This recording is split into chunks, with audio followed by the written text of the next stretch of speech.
এক সাহাবীর নাম আবু উমামা।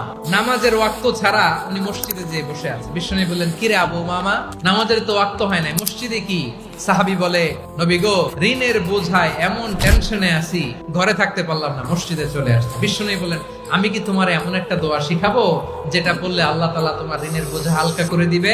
আবু উমামা বললেন, ইয়া রাসূলুল্লাহ, অবশ্যই শিখাবেন। বিশ্বনবী বললেন, তাহলে তুমি পড়বা, আল্লাহুম্মা ইন্নী আউযু বিকা মিনাল হাম্মি ওয়াল হাযান ওয়া আউযু বিকা মিনাল জুবনি ওয়াল বুখল ওয়া আউযু বিকা মিন গালাবাতিদ দাইনি ওয়া কাহরির রিজাল।